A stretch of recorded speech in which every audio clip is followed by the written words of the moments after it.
At first light, the stones of the Red Keep were the color of cooled embers, their ancient faces soft with the hour. The sea beyond the city breathed in long, patient intervals, and the gulls played at being kings upon the walls. The air inside the old fortress still carried the ghost of smoke from the season past, a breath of ash that lingered in tapestries and in the hair of servants who had run too much and slept too little. Somewhere a bell tolled once, and then waited as if to see what the day would dare.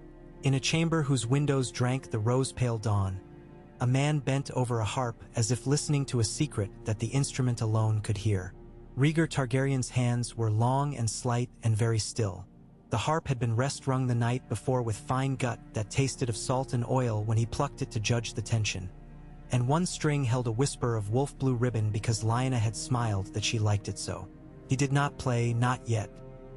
He only moved a fingertip from string to string and felt the faint bite and release, as one might test whether a wound had truly knit. The city was stirring. There was the clatter of buckets in the yard below as boys drew water, the soft leathered footfall of the King's Guard changing watches, the sighing rustle of a serving girl sweeping when all else slept. Somewhere a messenger's boot heels ran at a desperate rhythm, and then a door quieted him. The world was full of preparations, of embroidery smoothed and speeches reshaped and the tested weight of crowns in hands that pretended not to tremble. The day had the shape of a blade balanced on two fingers. Rhaegar could feel that balance in the bones of his face. He set the harp aside without a sound and crossed to the window. King's Landing lay like a splayed book, the river a shining crease beneath a propped page, the massing of rooftops as crowded and eager as petitioners. Smoke lifted from cook fires and the bakeries he remembered from boyhood walks with Mother, before Mother's voice thinned and Father's grew sharp. Flags stirred on the September of Baelor's 7 towers, the 7-pointed stars flickering like fish in morning light. The dragon pit on Rhaenys' hill stood vast and hollow, a great stone skull with its eyes long empty, but today even it seemed to watch. Arthur Dane leaned against the lintel on the far side of the room and said nothing. He wore white as if he had been told 1,000 times what he must be, and had bowed to it, and still had managed somehow to keep his own eyes in his head. He watched the prince as men watch weather. In the corner, a brazier gave off the thin, but today welcome, perfume of orange peel burning, the peel piled from trays of fruit sent as gifts from the reach. "I dreamed the hall was ice," Rhaegar said without turning. The torches hissed and died when they touched the pillars. I could see each breath like a veil. They stamped their feet and clapped their hands to look lively, yet the silence was a kind of fur on their mouths. He let the image fall. "Then I woke to the sea." "Dreams are wind," Arthur said mildly. "The sea is water. Today we have both, if you like." Rhaegar smiled a little, as if at a private clumsiness. "I used to think the sea meant escape. Today it is only a boundary." He seemed to weigh something with the hand that had touched the strings. "When I touch the strings, I find myself measuring what must be said. It is an old fault. I cling to measures." "Say what must be said," Arthur replied. "Measure later. I will be judged both by measure and by music," the prince said, but there was no vanity in it. He turned then, and the holdfast small light made a pale silver of his hair and a human pallor of his skin. There was still a yellowing bruise in the hollow where neck met shoulder, a souvenir of the trident where a hammer had kissed him through armor and the water had tasted of iron for hours. Those days had smelled of rain and hot horses, and fear bled through wool. There were nights he woke with the sensation that he was still beneath that river, that its cold decided everything and he could not break the surface through the weight of his own mail. "Will she be ready?" he asked at last, though he already knew. "She will be as ready as she was to ride from Winterfell with only 2 maids and a rose she would not leave," Arthur said. "Perhaps a touch more." Rhaegar allowed himself the long, thin breath he had been holding. He did not ask after Elia. He did not ask so often anymore, because each time exacted a toll from people who were determined to be brave, and he had required too much bravery of them before there was a word to excuse it. Yet Elia had sent a tray this morning with almond milk and a dish of sweetened rice Lyanna had taken to without reserve, as if sweetness could eat doubt. The tray had come with a little folded note in Elia's careful thin hand. for strength for both of you. There had been a flower pressed between paper. Not a rose, but a spray of tiny yellow blooms, brittle as laughter. He did not know their Dornish name. He had thought sometimes that he would feel less human when the day came, that his blood would become a pure instrument. Instead he felt everything too much. The grit at the seam of his finger where the harp string had pricked him. The warm smudge of honey drink on his lip when he had sipped what Lyanna did not want. The small ache in his back where he had leaned over maps too long. The stubborn tenderness that rose when he imagined Lyanna's cheek against the baby's dark crown.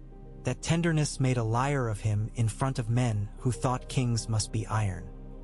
He suspected it would save more lives than iron might have. He left Arthur to his silence and crossed the corridor to the chamber where his wolf waited. The corridor smelled of beeswax and old fir, and sunlight lay across the runner in small golden costlings, each a neat rectangle like an invitation he had once received and only now opened. Outside her door, the half-grown squire from the Manderley household straightened so sharply that his hair tried to stand at attention, and Rhaegar clapped a hand to his shoulder gently to relieve him of the weight of posture. The squire's eyes darted past Rhaegar's shoulder and then snapped back, embarrassed, because the white cloak in the shadow behind the prince made boys talk about glory in their sleep. Lyanna Stark was awake and sitting propped among pillows, her hair unbound and flung over one shoulder like a river cut down from mountain to plain. Someone had left a dish of winter roses on the table beside the bed, their petals bruised despite every care because the distance from the godswood in the red keep to this room was so small and yet so long when blossoms knew they were not truly home. Lyanna had a way of making a room part of her even if she had been in it an hour, because she used up all the air not with greed but with living. Her cheeks had color again in the last days. She had walked the corridor yesterday as the nurses hissed soft warnings about humors and floor drafts and catching one's death, and she had walked anyway, leaning into the walk as into a dance she remembered before she could name its steps. The child lay in a coffer's lid set across the bed, his swaddling a pale gray, his hair the color of polished walnut. He had a mouth that insisted on being kissed, and he frowned at sleep the way men frowned at the words "Your Grace" before or after a disaster. He made the face with his mouth, the one that says the world is not yet quite acceptable, Lyanna said. I told him to wait, because we would see about it. We will see, Rhaegar said, stepping lightly as if the floor would punish him for haste. I dreamed there would be ice today, and you have cheated the dream by warming the room without asking leave. Because I talk too much and too warmly, she said, amused. I know the northern stories about women who cannot shut their mouths. They are told to us so that we will shut them. It is a lovely custom, like putting out wine and pouring dirt into it while people watch, to prove one can afford waste. Talk today, he said. Talk more. Give me words in my pocket. She moved the coffer lid the breadth of her hand and made space for him to sit on the bed beside her. He bent then and put his palm to the child's small chest to feel the thrum that was not drum and not violin and not sea, a small sure pulse that said here is now. The infant's eyes opened to slits and looked through him as if at what would happen when the walls were far away and birds learned a new silence. Lyanna watched both of them as if they were something found in the woods and coaxed near with an apple in the hand. He will be called Aegon, Rhaegar said softly, and Lyanna nodded to show him she had not forgotten again. In the first days after the birth she had lost hold of more names than one. Names of handmaids, of dishes, of minor lords whose letters had to be answered with the careful kindness that kept friction from becoming a fire. She had held to the name of the child the way a rider holds to a horse that will not be broken, and then it had settled under her hand. She had called him John in the dark when he fussed, almost without knowing she did it, because it was a name that had warmed her throat all her life. When Rhaegar had heard it the first time, he had smiled because he understood. Then he had bent to explain to their son what men and songs demanded of him.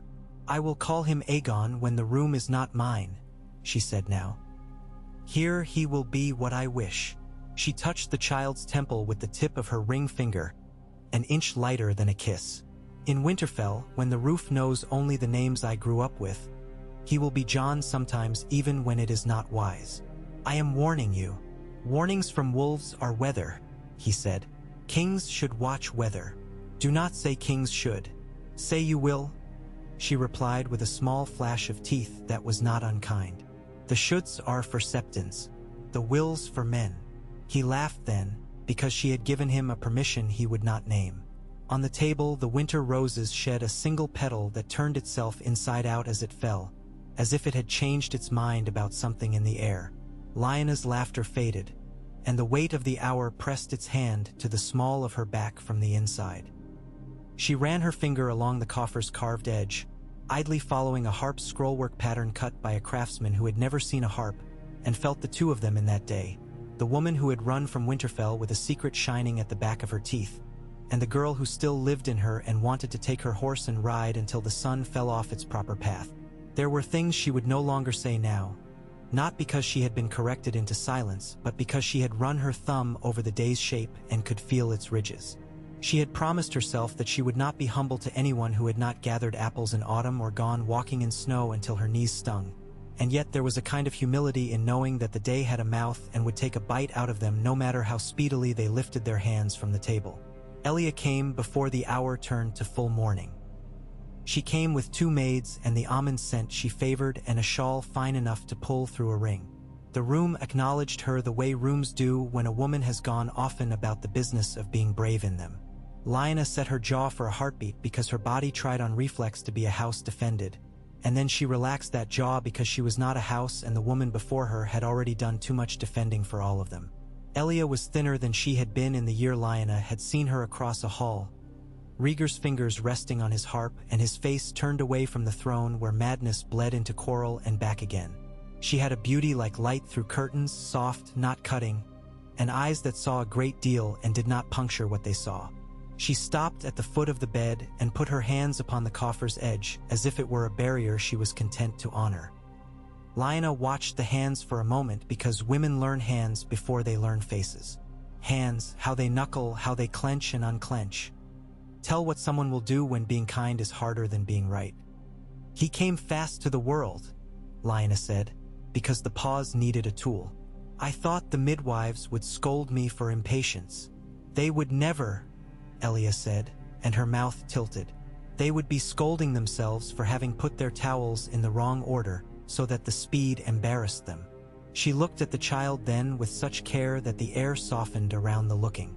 A small bird voice escaped her before she schooled her own ears. "Oh," Lyanna exhaled. She had not known until that moment that she had been balancing on a beam. "Does he sleep?" Elia asked. "Do you?" "Not the same hours.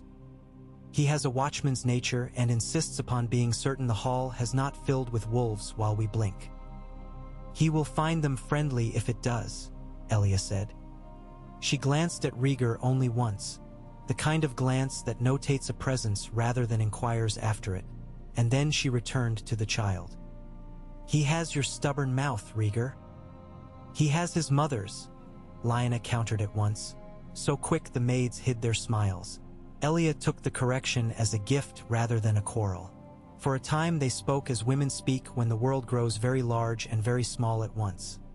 Of stitches and blood and the way time changes when someone hungry depends upon one's chest to count it. Rhaegar stood aside and listened with a gratitude too sore to pick up. Elia asked if Lyanna would take broth at midday, because the kitchen would do it better if told early, and the stew pot in the city wanted to please a Stark. It made it feel less like a city, more like a cousin. Lyanna asked Elia if she wore the shawl because the mornings had teeth here or because she liked the way it fell, and Elia admitted both. They did not study each other as rivals because they had too much arithmetic to complete in their heads and because that sort of study wasted days they did not have. Once Lyanna said, so softly that only Elia heard her, "Thank you for the rice and the small yellow flowers. I did not know their name." Elia's mouth moved on a word that might have been the name and might have been a shelter. She did not press it into the air. When Elia turned to go, she paused at the coffer and, after half a breath's delay, laid the tip of one finger upon the child's swaddled shoulder. It was not a claim. It was not a benediction. It was a record. After she left, Lyanna made a face that would have been called childish if a lord had made it. Rhaegar sat again and the two of them laughed because they had to place a pebble upon the scale against everything else. Arthur, who had stationed himself by the door as white as a winter wall and as patient, did not look away, and yet did not pry. The morning deepened. On the river, a black-painted barge with a spray of trout on its prow shouldered past fishing boats that had begun to grumble to one another, as if they were old men at a fire arguing over whose bad knee could predict weather. Ned Stark stood with his feet at the exact breadth that kept him steady on the deck and watched the palisade of masts part to admit them. A boy in a red cap sang to himself as he coiled a rope. Ned could smell tar and fish scales and iron rust on the man at the tiller and the skin salt of the tide that climbed up his throat when he dared the thought that he was sailing into a mouth. Catelyn had smoothed his collar before he left Riverrun, because smoothing was how she loved when words were too sharp to handle. Jon Arryn had ducked through the door with a paper that said in 6 lines what needed saying, and then had set the paper down as if it were a fragile plate that might shatter if anybody breathed too much upon it. Hoster Tully had not wept, but his hands had shaken when he drank his wine. The boy Edmure had swaggered and then reddened at the swagger, and had promised Ned that the river would float the North's banners and that he would bring their sister home himself if the city decided it liked wolves too well and tried to keep her. They had all said the things men say when they send you to ask the world what it thinks it is doing. On the barge, the wind snagged at Ned's hair and made him feel 20 at once and 80 at once. He had slept badly and had dreamed the dream again. The 3 of them under a sky that felt as if it had been polished by someone who wanted to see his own face in it. The white cloaks like flags planted where the ground meant to shift. Lyanna laughing and then angry and then quiet and then bleeding. The promise he had made as if it were a stake driven through his own name. He had woken with Winterfell's godswood in his mouth and had looked at the river and tried to imagine that it meant absolution. When he blinked the sun off the water, he saw reflections of the banners waiting at the city's edge. The crowned stag, the lion with its mane combed to a gold more severe than the days, the 3-headed dragon drawn in careful curves as if a painter had loved it beyond reason, the fish whose eye looked back at him cool and wide. "Lord Stark," said the bannerman at his elbow, a man with a face that in other times would have belonged to a butcher. "The city, if you please." He had seen King's Landing before, but the city one sees in a siege is not the city one sees when walking hand in hand with one's sister on a day when pastry shells split open on windowsills and birds chase each other without watching shadows. The gates were open. The Lannister guards there stood in neat rows, still on loan from a father who wished to be both generous and remembered. The gold cloaks had been refitted and refastened until they shone like a new policy. On the walls, small folk stared with expressions like bowls turned upside down, ready to be filled, unsure what with. The barge slid under the promontory and scraped stone. Ned stepped onto the quay with the sensation that the earth itself gave a little at the pressure of his boot. He wanted to be only a Northman, to say only the words his father had taught him when he made bargains with the people he loved. He suspected that the day would not let him, and he did not curse it for that. He did not forgive it either. Varys met him near the fish market where the day's catch set up its own parliament and arguments, and the smells were a choir. The spymaster bowed as if his neck were made for that gesture and said, "My lord, the prince has asked that I attend to you as I once attended to your father." "My father told me," Ned said. "He said your trade was words and that you knew how to wrap them to keep them from spoiling." "We all do what we can," Varys replied, and there was perhaps a touch of something like apology in it. "The Queen, Elia, prays in the September. The prince has visited the godswood and washed his face with the water there and asked leave as if leave had to be granted. The realm has been invited to watch us be wise." Ned glanced down at his hands as if he might find some tool there that he had forgotten to bring. "Will wisdom please them if it disappoints them? Only if wisdom gives them a story to put in their mouths at night when they turn on their sides," Varys said. "We will give them one, if we can manage it without losing our skins." They walked together up from the river, and the streets reshaped themselves around them as they rose. Wider, cleaner, the manure here a courtesy that swept out of their way, the beggars fewer and less persistent. On the steps of a small sept a man in a gray robe was lecturing a boy of 10 about the difference between contrition and rehearsal. Ned listened to 3 words and then lost them to the noise that gathered like a storm under the more immediate sky. In Maegor's Holdfast, Cersei Lannister sat while two handmaids arranged her hair into an architecture that meant something to the people it meant something to.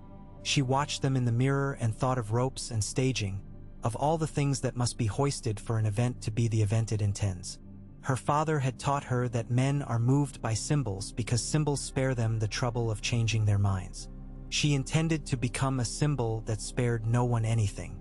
The prince had been wrong not to choose her when he had a boy's rank and a man's cheekbones, and it pleased her in a hard, instructive way that the world had made certain he understood that now. She intended to ensure that her family not only survived today but ran a needle through it and tied a knot at the back.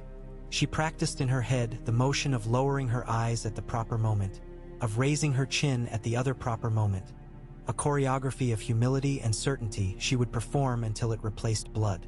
She imagined the shapes of futures laid out like gowns on the bed. One where the stag wore a crown and she wore a dulled smile that hid her teeth. One where the dragon's past sins were scoured to shine and she sat near the fire and offered counsel with clean hands. One where everything burned and she salvaged the mirror and the ring on her finger and the shadow of her own hair. She was not a fool. When the door opened and her brother Jaime entered without the courtesy of a knock, she did not scold him. He wore white and the sunlight found him and performed an adoration that cost her nothing and still irritated her. His face had grown older since the day he had become what he was. Sometimes she thought he had become older by killing the king and had then spent months attempting to find the years he had lost, wandering their corridors as if they were a forest where time ran loose. "You should be more careful," she said mildly. "One day someone will mistake you for a servant. Better a servant than a statue," he said, and the corner of his mouth bent into something that was half rue and half a secret he could not afford to keep and so would joke on instead. He smelled faintly of oil and of the horse he still preferred to rooms. He did not look directly at the sword he had leaned against the wall. That belonged to someone else and it had its own rules about being looked at. "Will he bow?" Cersei asked. "What man do you mean?" Jaime replied to buy time. He went to the window and stretched his shoulders as if he could widen the aperture and climb through it. "The one who has found himself a new song," Cersei said. "The one who thinks women are music." "He will bend in the way that suits him," Jaime said. "He is good at that. It is why he has lived this long." "He lived because he rode away from the river when he should have drowned in it," Cersei said sharply. "But since he lives, he will spend that life. I only ask that he spend it in ways that do not collect us as change." Jaime turned from the window then and looked at his sister. For a moment he seemed startled to find that she believed exactly what she said. He ran a knuckle along his jaw and decided against answering the wrong thing. "I will stand where I must," he said, which was neither a promise nor a refusal. He was good at being a wall until the moment came when he must be a door, and he did not warn anyone before he opened. In the sept, Elia knelt with her palms lightly pressed to her thighs and let the familiar words run over her with their cool stone water. She had made bargains with her body and then had discovered how difficult bodies are when one asks them to keep their part of a bargain. She had lost children and had kept children, and the arithmetic did not become easier with experience. Today she asked the mother to teach her which kindnesses would cost the least blood. She asked the father to make the judgments of men clean and brisk, if they must be unsentimental. She asked the smith for new tools because she had used the old ones to their handles. She asked the maiden to bestow on her the absurd, unbecoming hope that something like love could make a useful bridge between people who had other reasons to pretend there were none. She said nothing to the warrior. He knew his business without her. A novice had brought her a tallow candle, and she had smiled her thanks and left it unlit. She touched the unlit wick with her smallest finger and considered the comfort of things that might become fire and chose not to, at least for an hour. When she rose, her knee popped softly and she smiled at the sound as at an old friend with whom she did not speak daily but whose presence reassured her when encountered. Outside in the hall 2 Dornish guards waited with their spears and their scowls and their hunger for insult, and she tilted her hand the smallest fraction of an inch to remind them that dignity does not require discoverable enemies to be exercised. She had a letter from Doran in her sleeve, sealed and broken and smooth to be read again. It said little and much. It said, "Sister, endure," and then it said several subtleties meant only for her. By the time the bells told the hour, the streets had swollen with banners and bodies and all the things bodies carry. Bread and cloth, babies asleep and complaining, questions. The courtyard before the great hall filled with a sound like rain held just at the edge of a cloud rim, ready to spill. On the dais in the hall 3 chairs had been set, and this had cost 3 men their tempers and 6 their sleep. The central chair was the throne less terrible than the other, the one made for councils, not for terror. The Iron Throne would remain where it could glare and not interfere. On either side of the central chair were chairs lower than it, and men would argue forever about the inches. The draperies had been unrolled, and a new banner had been hung that quartered its fields with dragon and direwolf, so that a sensible lord might read it as a heraldry and a fool as a threat. The air smelled of rosemary sprigs crushed beneath the rushes. They came in at last. Rhaegar entered first, as duty demands, but his hand gestured before his body, as if to announce not himself but the person who came behind. He wore black worked with red so dark that it kept its own counsel until the light betrayed it. His hair was the old story and the new necessity. His expression had the dignity of someone who knows he is late to something he should have foreseen. Behind him Arthur and Barristan walked white, and for a breath it was easy to believe all tales, because tales are what we make when we need time.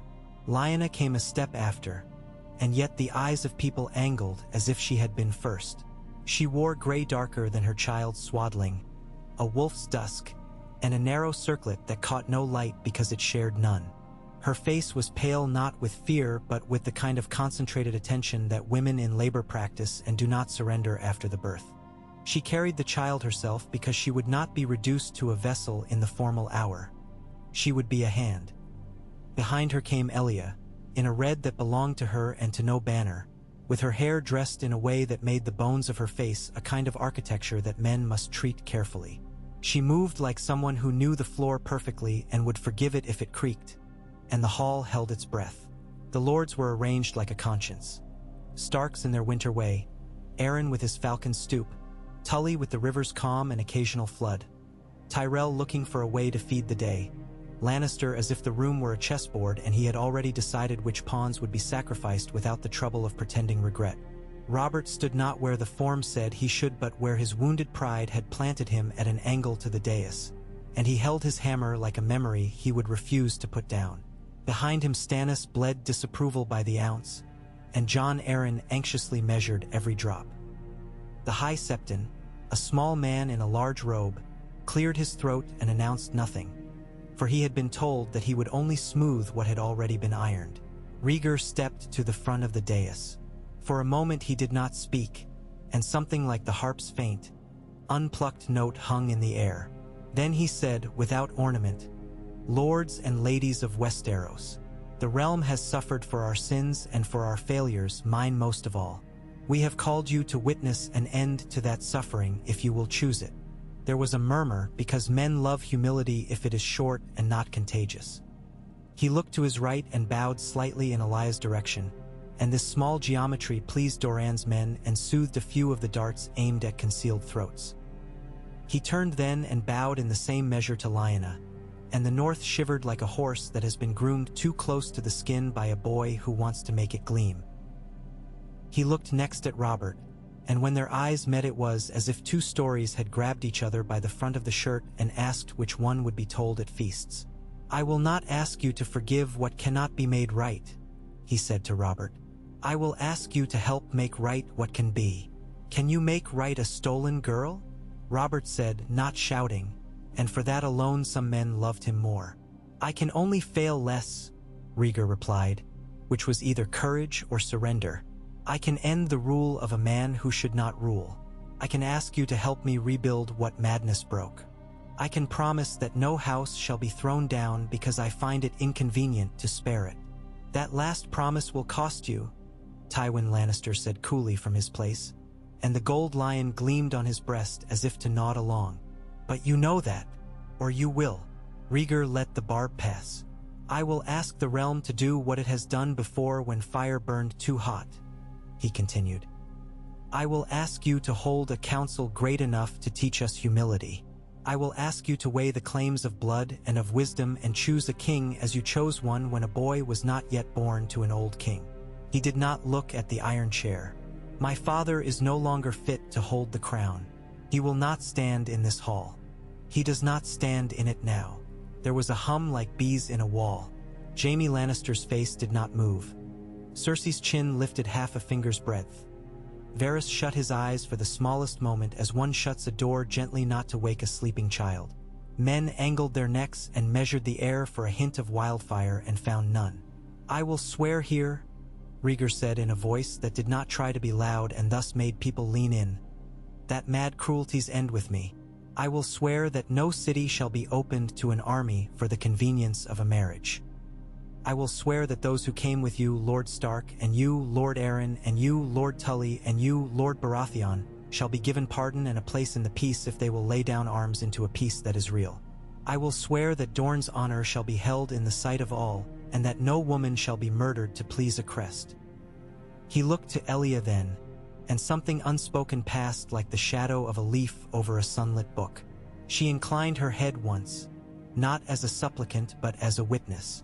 "And I will present to you my son," he said, and silence fell as if someone had poured oil on the floor. Lyanna stepped forward and lifted the small bundled weight so that the hall could see his dark hair and a mouth that curled because infants do not care about lords. "Aegon Targaryen," Rhaegar said, and there was the startled sound from 3 places at once.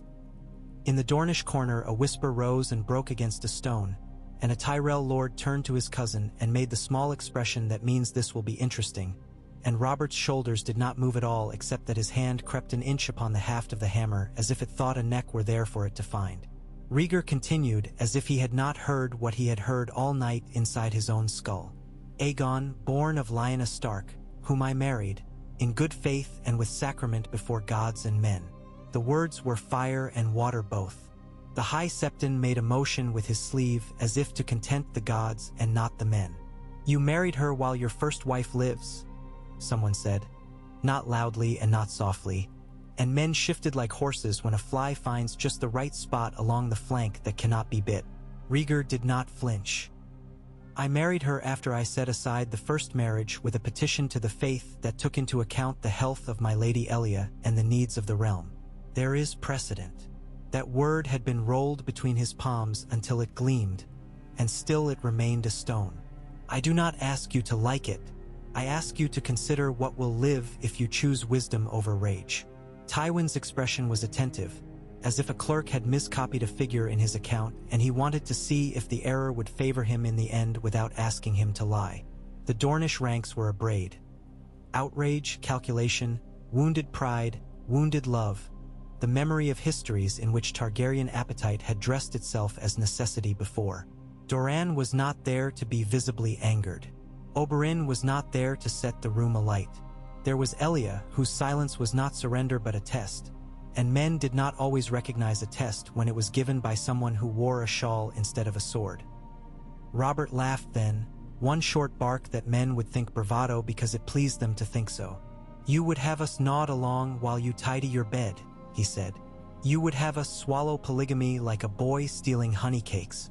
You would have me swear to your peace when you stole the only peace I wanted." And that last sentence the hall did not hear because it had been spoken to a woman long dead or perhaps not, and to a boy with black hair lying under a blue cloak on the floor of a tower while someone pulled rushes to find a clean place to kneel. Lyanna did not look away. "I am not stolen," she said, and her voice was the cold edge that had cut her childhood to fit her. "I chose my horse and my road. I chose the man who would kneel today before men he does not like, because he owes them an end to the blood he cost them." The Winterfell in her made the hall itself seem like a room inside her house. "If you love me, Lord Baratheon," she said without the softness that would have been betrayal, "do not make my choice into a theft because it reads better in your mouth." His face reddened because anger is an armor that is also a bruise. He swallowed it because Jon Arryn's hand was on his sleeve and because the chief of the Lannisters watched him with pale pleasure and because the men of the north watched with still faces that could turn into walls or swords. The High Septon, to his credit, saw where the room must go and so gave it a path. "There is talk of precedent," he said mildly, "and there is talk of peace.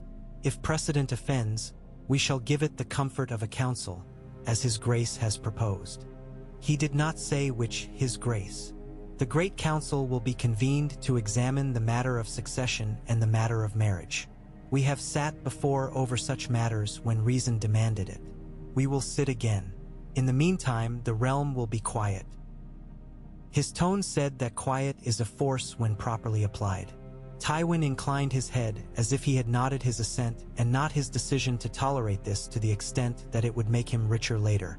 Jon Arryn, who had spent his adult life teaching boys to be men because fathers had failed them, let out a breath he had been reserving in case he needed it to save a life. Ned stood silently as if he had been carved from something that grows only in God's dens, and his eyes did not leave his sister's face. Rhaegar lowered his head, not in defeat but as acknowledgement, the one gesture that might let the day proceed without opening its own vein.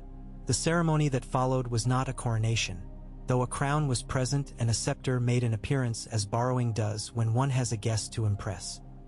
The princes who wished the realm to write their names with fairer ink than before were sprinkled with holy water that smelled faintly of salt and of thyme, as if a kitchen had been sanctified for the purpose.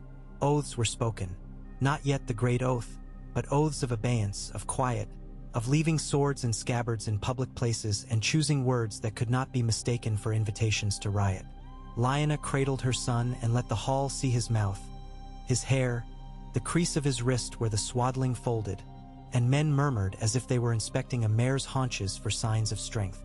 Elia stood at her place and watched, and when eyes turned to her there was no flinch to be found, nothing that invited pity, nothing that offered war.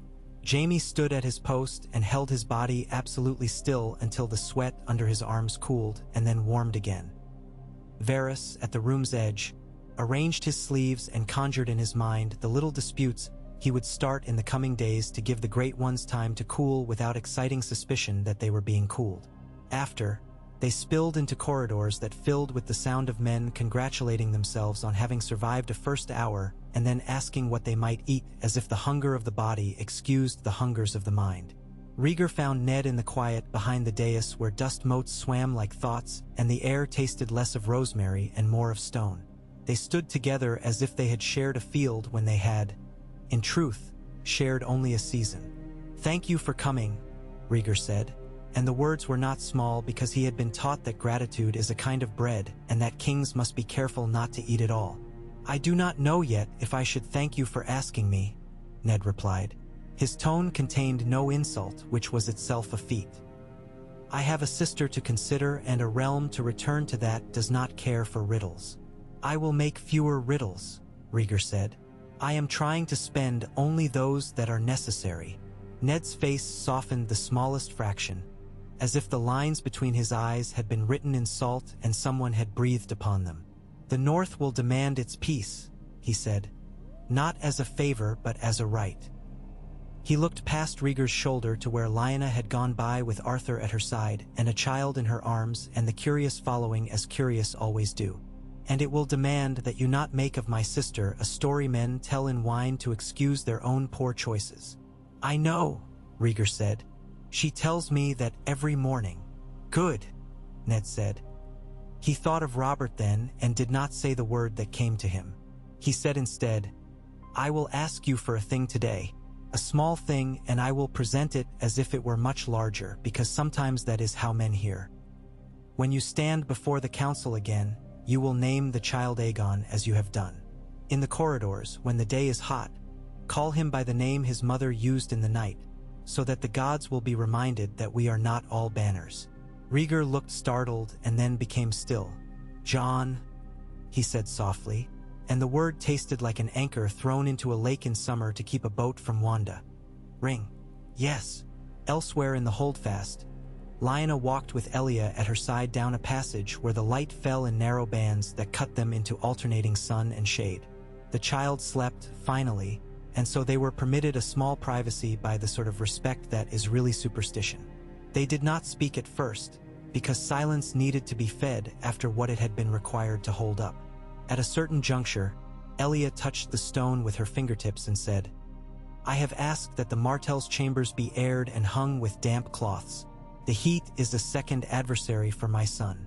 Your son's raven hair will make women argue about whose he is. It will make old men tell stories about pools and reflections." Lyanna looked down at the child and then at Elia, and because she was not cruel, she said, "I know I have asked something of you that no one should have to be asked to give. I am not sorry for my life, Elia. I am sorry for your pain. It was not an apology and not a boast. It was a weight that would not crush them if they braced for it together." Elia inclined her head. "I do not want to be sainted," she said. "I do not want to be made the example in someone's song to explain why a woman should swallow stones and call them figs. I will say this. If the realm chooses peace, and we will do all we can to present it in a palatable dish, then my children will live. That is the arithmetic I teach myself when I am weary. I have come to admire arithmetic. Will you let me visit them?" Lyanna asked before she could second-guess the need that had shoved the question out of her throat. "Not to pretend to a throne I do not sit upon. To meet them." Elia looked at her and found there a lack of malice so blunt that it was almost witless and therefore perhaps worthy. "Yes," she said, "but do not let men see you be kind to me. It will confuse them and they will call it plotting." They came to a window cut deep into the wall, where one could glimpse the Blackwater where it untied itself from the city. 2 gulls sat on the sill and had the conversation gulls have about wind. Lyanna shifted the child and touched his cheek with the back of a knuckle. "When I say his name, sometimes the room grows warmer," she murmured. "I do not know yet if that is witchcraft or mothercraft." "Let it be what it is," Elia said. "Not every enchantment needs a grammar." In a different corner of the city, Robert Baratheon leaned his elbows on a table so hard that the wood made a tiny noise of complaint, and Jon Arryn, who had lived long enough to hear furniture as if it were an ant, gently slid a folded cloth under the right elbow to spare both table and man. Stannis ate bread like it had wronged him. "We call a council," Robert said flatly. "We let him stand and talk, and we let septons talk, and we gnawed at grass like cows, and we call it wisdom." "It is wisdom," Jon Arryn said, "because the alternative today would burn men who did not swing the hammers that brought us to this door." He held Robert's eyes as one holds a falcon's until it chooses to come home. "You may yet be king. You may be something better than king if you refuse the crown when it is offered badly. But if you knock the table over now, you will be a story about a man with good arms and no head." Stannis snorted. "He wants us to soften. He wants to take our rage and turn it into his glue." Jon Arryn did not contradict him. "Rage is useful only when it builds the house you intend to live in," he said. "We do not wish to live in a house where Dorne spits every time the word king is said, nor one where the north looks south only to spit." Robert's mouth worked around words that were not built for being said in rooms where politics collected. He settled on, "I will not kiss him. No one had asked him to." "Then do not," Jon Arryn said. "Stand straight and let them see what a man looks like who could be a king and chooses not to be a child." He did not touch the hammer, though his eyes flicked to it as if measuring whether it could be put in a chest for a month. Tywin Lannister sat at his desk that evening with a candle that guttered in a draught. He had already asked 3 servants to fix with a strip of leather and a nail and another strip of leather and a prayer. He held his quill as if it were a knife that had more work to do and wrote 3 letters and burned one and sent the other 2 on swift horses. He could live with a council. He could live with a child named Aegon if it made 2 children named Aegon draw their own lines in the sand and made Dornishmen frantic to lecture septons and made septons frantic to remind kings about the holiness of things. He would live with whatever kept the Lannister name in the mouth of every man who had to ask for money to feed his soldiers, and of every woman who had to ask to place her child in a household where that child would learn to sit straight. He had never cared for the harp. He had always hired the musician and charged the fee to someone else. That night a wind came in from the bay and lifted the curtains and rattled the shutters and made dogs complain of omens. In the Godswood within the Red Keep's walls, Rhaegar stood and watched the weirwood's face and realized he had never truly learned how to be watched by a god without defending himself. He did not pray aloud. He laid his hand upon the bark and felt the trees cool as if it were a forehead. He could not tell if the thing he felt now was peace or the exhaustion that on certain days passes convincingly for peace. The moon came up over the river and made the pools look like polished metal. He heard footsteps and did not turn because he knew the shape of them in his ear. Lyanna came to stand beside him with the baby against her shoulder. Asleep because at least one of them must be. The winter roses here did not pretend to be happy with the southern air. They lived because they had learned the trick of doing so on terms that did not invite celebration. She breathed in and out and said, "Tomorrow you will begin asking those men for the things you intend to ask them for. Tonight I will ask you for something," he said, a smile moving through his voice like a deer through brush. "I will ask you to tell me a story that is not mine." She considered, and then she said, "Once there was a girl who wanted to ride the horse that no one could stay atop. They told her the horse was too clever, and she said that was why she wanted him." She took the apple in her hand and she backed away toward the fence as if she were afraid, and the horse, being clever, lifted his pride and followed to show her he was not. And then she gave him the apple and laughed, and he forgot to run and only watched her hands. She broke him by giving him what he wanted and asking him to follow. "And people said the horse had been tamed by magic," she added dryly, "because they don't like to admit they don't watch." He did not laugh outright. He let the laugh live behind his teeth in case it wanted to grow later. "I have been a clever horse long enough," he said. "You have," she agreed. "It is time to pull a plow." He bowed to that with a grace that only a man raised to be bowed to can achieve. "And you, I will be the fence," she said. "I will prevent you from running when running seems like a better story. It has always seemed like a better story to men who play at songs." Under the leaves, the child made a small sound that was less complaint than punctuation. Rhaegar reached and touched his son's back with 2 fingers. "Jon," he said. The name lay between them like a coin, one side Aegon, the other the name a woman uses in the dark. He felt that with this coin he might bribe fate for a small mercy or two. In the morning the councils began. The Great Council would not sit in a single day. It would be a season of men who liked rooms and of women who understood when to leave and when to enter. Careful lists would be made and lost and made again. The High Septon would discover a taste for something like statecraft and would flatter himself that it was piety. Dornish lords would say the word prejudice, like a blade they had sharpened and set aside and now resumed. The North would speak rarely and be heard. Rhaegar would sit without wearing a crown and would learn the art of choosing which small insult to accept to avoid the larger one that would cost 3 villages.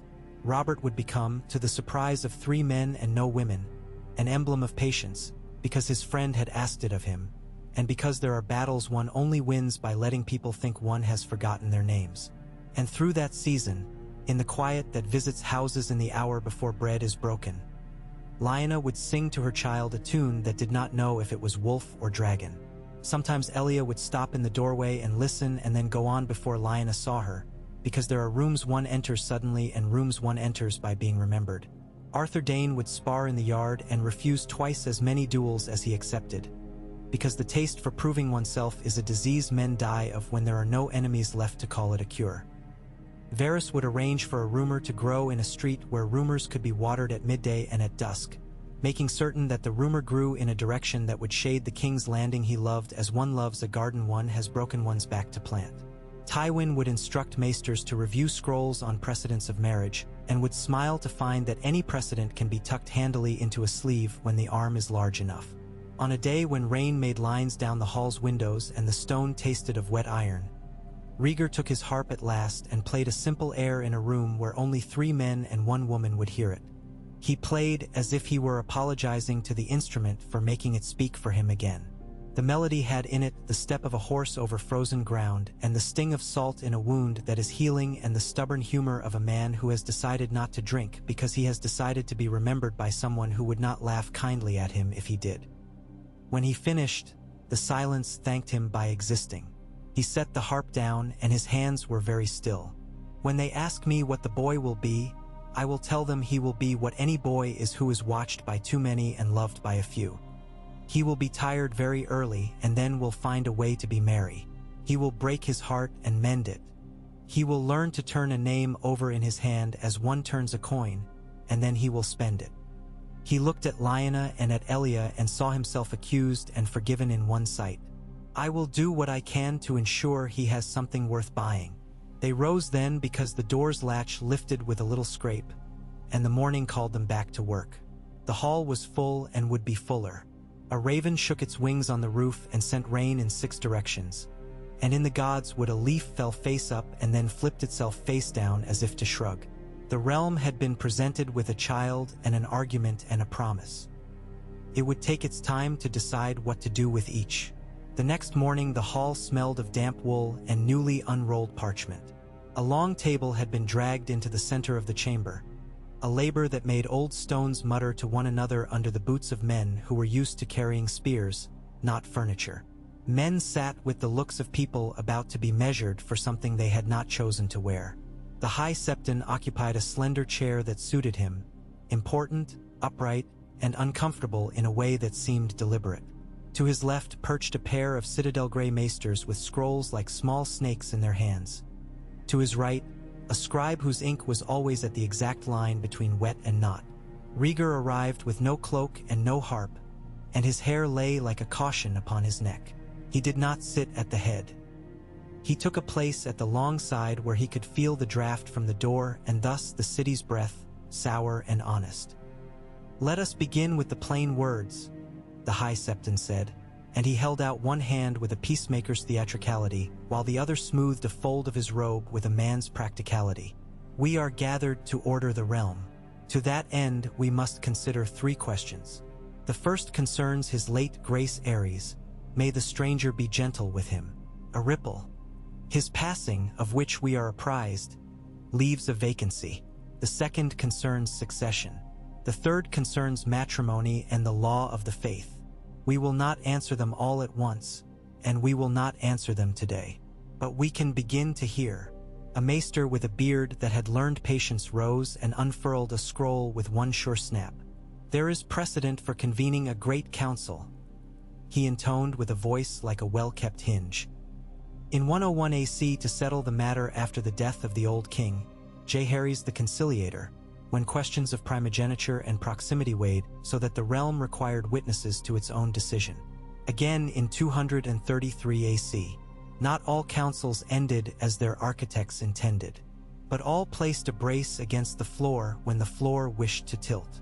He detailed names and cousins, marriages that had seemed inevitable until they did not, deaths that had cleared canvases for new designs, and agreements that had seemed to end arguments until those arguments remembered themselves. He spoke of the faith's long arm and the crown's long memory. He never once said the word polygamy, but it hung like a lantern unlit, bright by absent flame. It was Pycelle who pronounced that word later, his jaw soft with the pleasure of being required to say what others wished to be known and not owned. Where kings have taken more than one wife, he said, the faith has pronounced it abomination. That was then. This is now. He let the words settle with a self-satisfied little cough. We must ask whether an annulment was granted before the second marriage and on what grounds. A princess's health may be sufficient if there are heirs enough and the realm requires tempering. The doctrine is clear in the abstract and clarifying in the particular. Elia Martell lives, said a thin Dornish lord with a voice like a whip's shadow. And her children live. They were born within sanctified bonds. If a second bond exists, we must see the cord that holds it. Rhaegar did not flinch at the lash in the man's tone. You will see it, he said. It is not one parchment but many. It is words said before a god's face that is tree and not marble. I would not insult men's souls by pretending my marriage to Lyanna was not made where hers began. You will hear the names of those who witnessed. You will see their hands. You will calculate and I will submit to your arithmetic. The High Septon steepled his fingers and looked pleased in the specific way of men whose office has been courted publicly. We will hear. We will see. His gaze slid to Elia and softened by a degree. We will be mindful of sorrow. The day's talk was a braid of straw and silver. There were hours of talk about seals and whether the wax used by a particularly pious predecessor had been too brittle to count, and there were minutes when the room caught the light of something truer. Jon Arryn spoke with a schoolmaster's restraint about mercy for men who had fought as they were told by men who talked faster. Tywin Lannister spoke once and only once, merely to say that a council that sits too long risks becoming a banquet, and that banquets breed burglars. The Vale listened as it has always listened to itself before considering others. The Reach measured the number of mouths that would be fed by either peace or war and made no rash promises. The Ironborn, who had been invited because smart men always invite pirates to weddings, sent a lean, sardonic son of Pike whose knuckles bore scars like punctuation and who declared, "King's talk. Salt takes." No one laughed hard enough to become a problem. In the afternoon, the doors were flung wide to bring in the air. With it came the sound of the city when it thinks about itself. Hawkers calling bread and cherries, a woman who had lost a chicken and found a child, a 9-string harp being attempted by someone whose thumbs were brave and whose ear was unformed. When the session broke, Rhaegar stepped into the hall where the noise became a sheet he could lift with his hands. He stood in it as one stands under a spring waterfall that numbs the scalp and clarifies the thoughts. "Your Grace," said Varys with a little bow he could perform without looking down, so practiced that it had become muscle rather than mind. "The kitchens have arranged for stewed pears." "They believe pears make men agree." "Do they?" Rhaegar asked. "Pears make a case for ripeness and for the right time. I will eat them and hope the metaphor is gentle with me. I have other tidings," Varys continued in that mild, oiled tone. "A little storm in Flea Bottom. There are men who do not like to count. They prefer to point." He made a pointing gesture so delicate it almost looked like praise. "They have learned the phrase 2 Aegons, and the phrase has learned them." "Let them come to the square," Rhaegar said. "Not here. Let them say it aloud. We will give them a crier and the square will watch them be heard. It is easier to drown a whisper when it feels like a caress." "Very good," Varys purred. He knew when to be pleased. Ned found Howland Reed that evening by the cistern where the keep's water held the light like stories that had been told too often and then told properly. Howland had come to the city as he had come to the Isle of Faces when he was a younger man. A pilgrim who packs lightly and has learned to be ignored until being ignored becomes influence. He wore marsh colors that made him vanish against the stone whenever someone forgot he was there. When Ned approached, Howland smiled with the expression of someone who has just remembered a trick for calming bees. "You looked taller when we were boys," Ned said, a statement that cut the tension's thread just enough. "I was higher in the world then," Howland said. "The neck is a geography of advantages. The city is flat. It makes every man a little shorter, except those it makes foolishly tall. Those fall soon enough." They stood shoulder to shoulder and did not watch each other. In the still water their reflections made a thin new world in which they were 2 dark fishes with silvered backs. "I dreamed the tower again," Ned said. "I did not bleed in the dream, but I woke to the taste of iron." "How did she look?" Howland asked. "Alive," Ned said, as if the word might break. "And not forgiving. Not me as it happens. Not them. Not any of us for making her a prize we could lose to prove each other right. Forgiveness is not weather," Howland said. "It is a tool. You do not ask the sky to bring you a hammer." Ned exhaled. "He named the child Aegon." Howland smiled with all the thin mischief marsh men keep for themselves. "Of course he did. There are names men give to newborn boys the way they slap their own chests to make a sound. Let him have the sound. We will keep the name that needs no noise." He tipped his head toward the court where Lyanna had walked earlier. "He will be Jon where he must be. That will save him when the Aegons are busy." "You speak prophecy," Ned said, but he did not say it as accusation. He said it like a man dipping his cup into a stream he had been taught was safe. "I speak water," Howland said. "We will see if the cup spills." Lyanna visited Elia's chambers 2 mornings later with a sprig of something plucked in a place where plucking things is discouraged. She carried it like an apology disguising itself as an offering. The corridor to Elia's suite smelled of lemon leaves crushed by the heat and of the starch in shirts folded too sharply. At the door she paused because the sound within was of children. one insisting that the small hammered strip of copper was a drum, and the other insisting that the world must watch her do the thing she had imagined a moment before.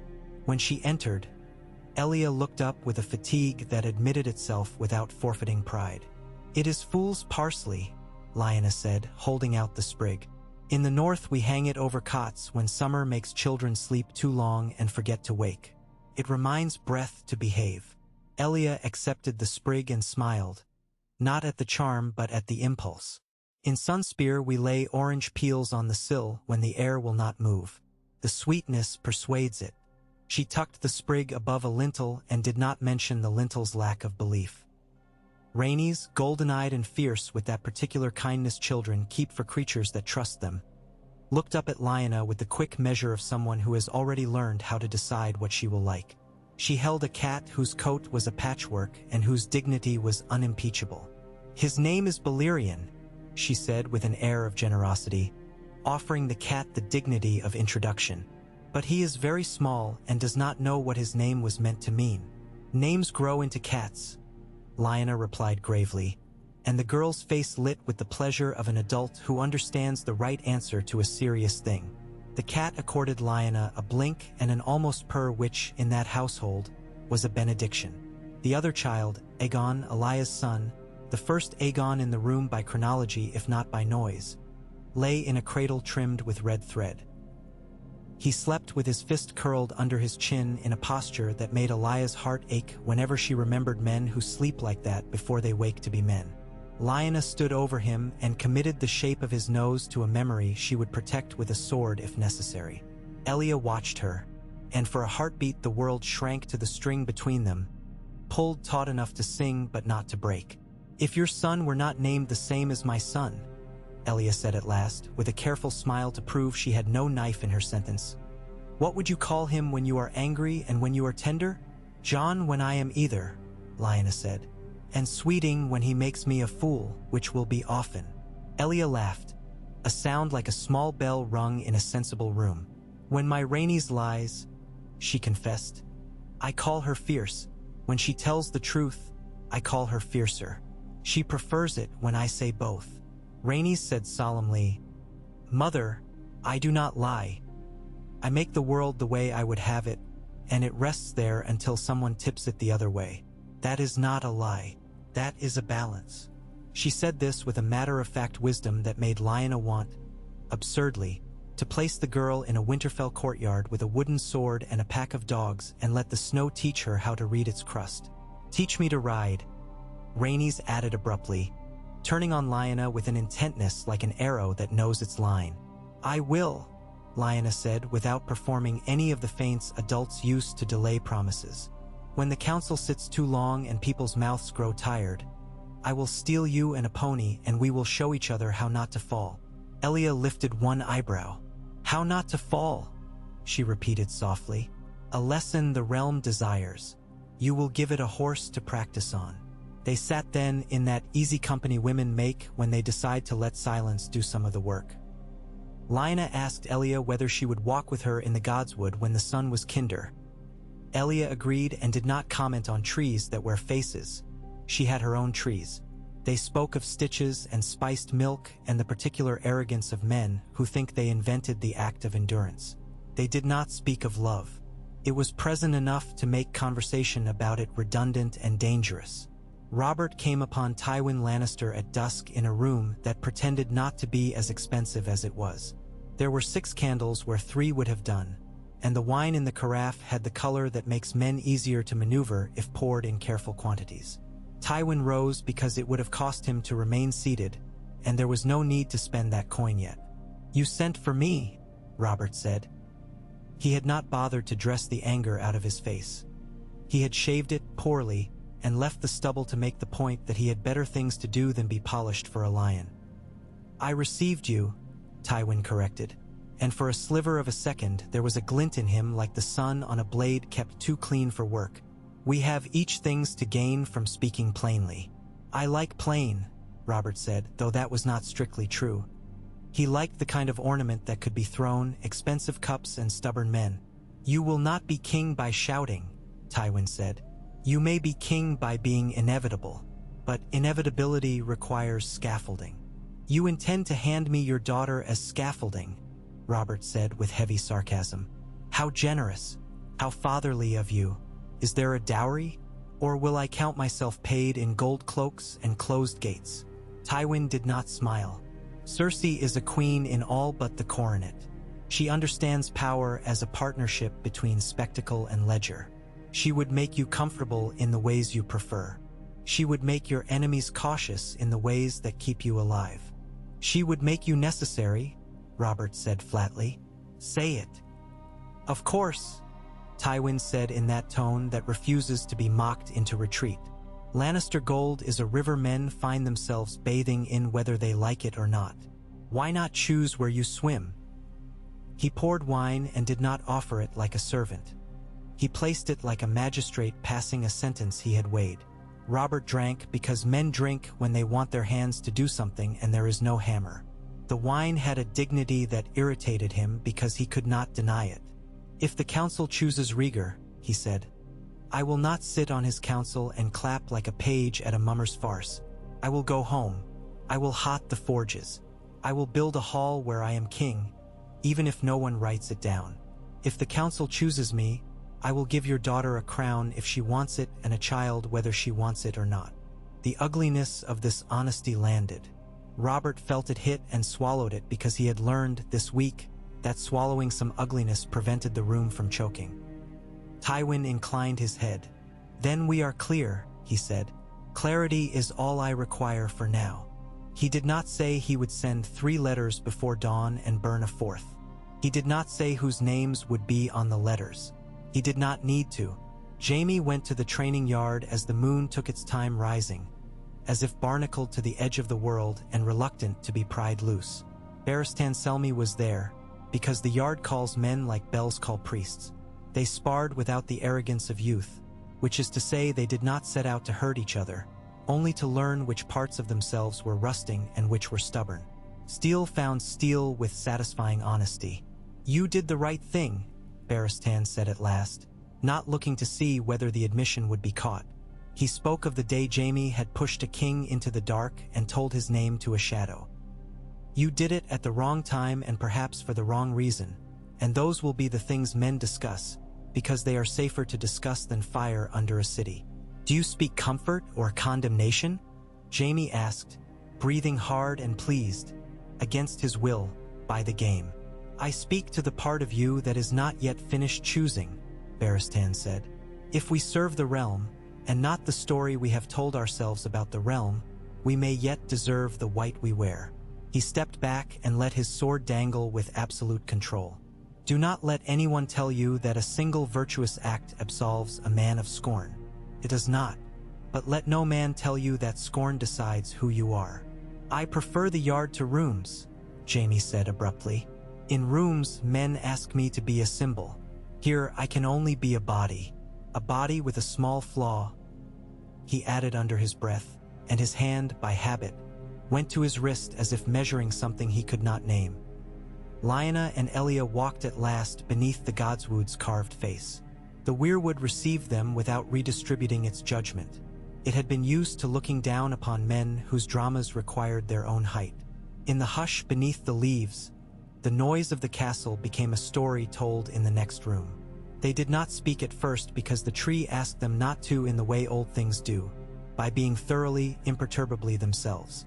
Elia rubbed her hands together against the tiny unseasonal cool that steals into walled gardens at certain hours no matter what country claims the stones. Lyanna touched the trunk like a cheek. The child against her shoulder made a small feint at awakening and then decided against it. I am told, Elia said after a long quiet, that some northern women pray to the old gods for sowing and for the temper of dough and for the patience to hear men count. I do not know your prayers. I know the shape their lack makes around you. We do not ask so much as place, Lyanna said. We place our bodies and our breath and ask the tree to tell us whether we exist. If it says nothing, we decide that is consent. She smiled, a flash like light through birch leaves. The Septons think we are little better than goats. The goats are wiser than both. Elia laughed because she was not too proud to laugh at that and because the laugh made a bridge she could cross and then cross back.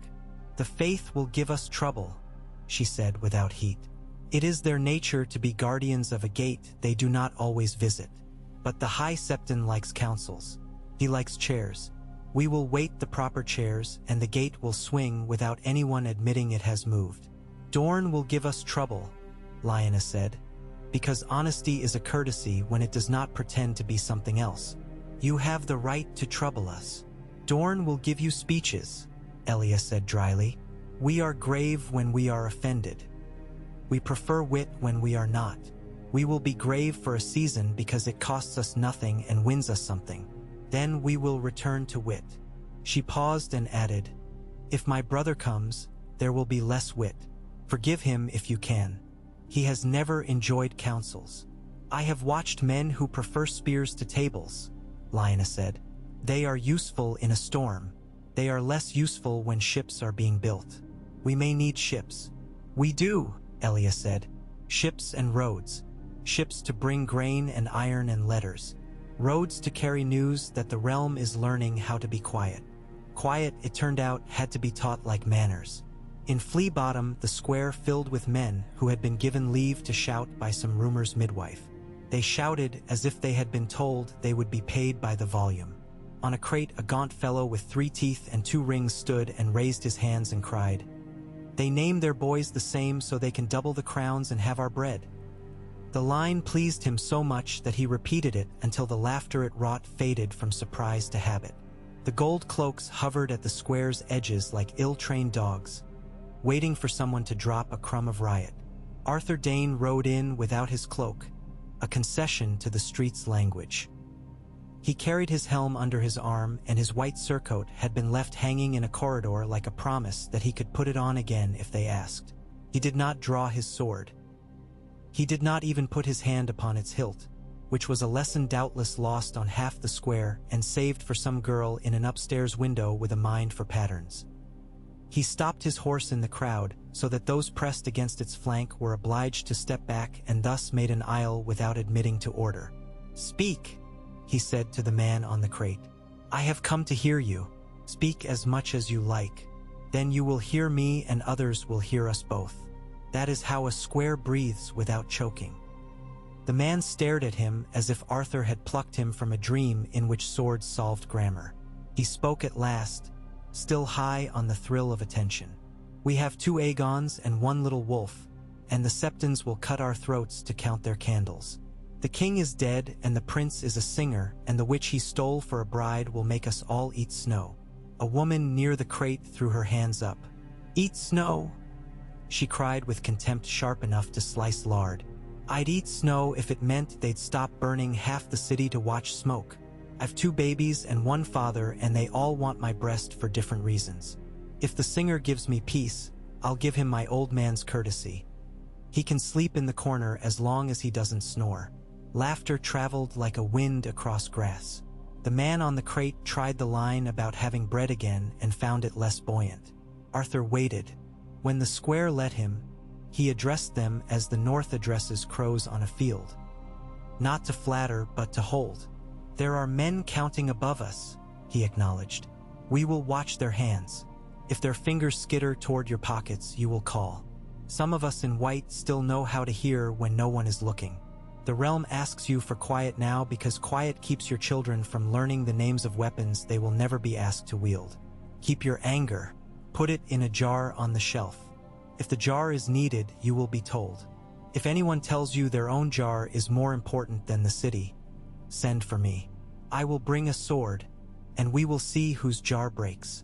The square, being the sort of place that respects jars as well as swords, liked this very much. The man on the crate said something rude about jars and mothers and found that his audience had wandered toward a woman selling eels.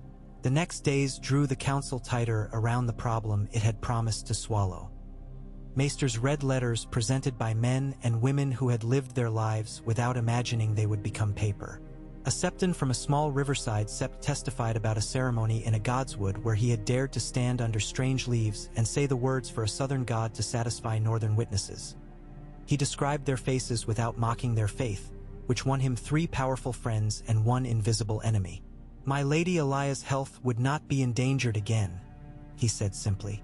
"We were told there was a need for a male heir. We were told the realm was a hunger that could be sated." He paused and made the sign of his god with the care of someone who does not wish to waste any movement. "And yet there were already children," he added, "which will matter to some more than to others." Pycelle coughed until a servant slid a hand under the old man's elbow and nudged a cup into his hand. He sipped and managed, with stately gravity, to make swallowing a theatrical act. "It is not unheard of in the East for rulers to take multiple wives," he said, and the word East did heavy lifting, packed with silk and sin and the scholarly thrill of describing both. "In the West, men prefer the virtue of difficulty. It can be seen," he went on, "that the prince sought a solution within the faith's law such as it is written. Whether the law will be gracious in return remains to be seen." Tyrell's turned up with a man whose robes smelled faintly of bees and whose ring bore a daisy cut by a stubborn jeweler.